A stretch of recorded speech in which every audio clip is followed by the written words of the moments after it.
आणि ते आपल्याला कशा पद्धतीनं ऑनलाईन नोंद केली जाते आणि कशा पद्धतीने ऑनलाईन नोंद करत असताना तुम्ही आयोजकांना माहिती द्यायची मोबाईलद्वारे त्याची सगळी सविस्तर माहिती या व्हिडिओच्या माध्यमातून देत आहेत. सुशांत भाऊ, कसं नियोजन आहे नोंद करत असताना काय काय माहिती पहिल्यांदा बैलगाडी मालकाने स्वतःजवळ ठेवायची, नंतर कॉल करायचा?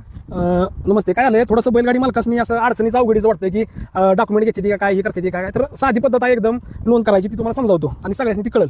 पहिल्यांदा पैरकऱ्याचं नाव, म्हणजे ज्याच्या नावावर गाडी नोंद होती त्याचं नाव, बाबा ते जे काय असेल ते बाबा XYZ नाव, त्याच्या खाली काय जी त्याच्या कुणाच्या गाड्यात 2 नावं 3 नावं पडते, ती कुणाची गाडी 1 नावच पडते. 1 नाव पडत असली तर त्याचं नाव, त्याचे डॉक्युमेंट काय, तर त्याच्या बैलाचा फोटो आणि त्याचा आधार कार्ड. तसंच खाली दुसरं नाव आहे पैरकऱ्याचं नाव, त्याचा डॉक्युमेंट, त्याचा आधार कार्ड, त्याच्या बैलाचा फोटो.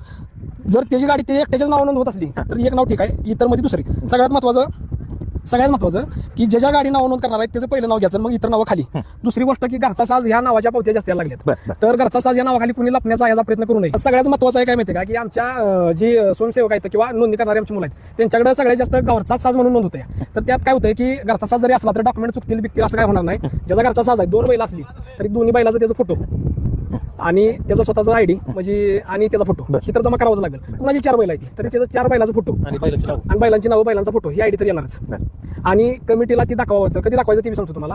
ज्या टाइमला त्याचा बाबा कधी कुठल्या लॉटमध्ये लागतो या त्याच्या आधी त्यानं एक 10 मिनिटं 15 मिनिटं आधी येऊन कमिटी स्वतः तिथे चेक करणार तीच बैल आहे का आणि तीच नाव आहे का, त्याच्यानंतर तो घरचा साज पळून दिला जाणार आहे. घरच्या साजाच्या संदर्भात जास्त अडचणी आहेत, जास्त घरच्या साजे म्हणून नोंद केली जाते. नोंद केले जाते. तरी असं काय नाही की ती कमिटीच्या किंवा ट्रस्टीच्या नजरेतनं चुकेल असं काय होणार नाही.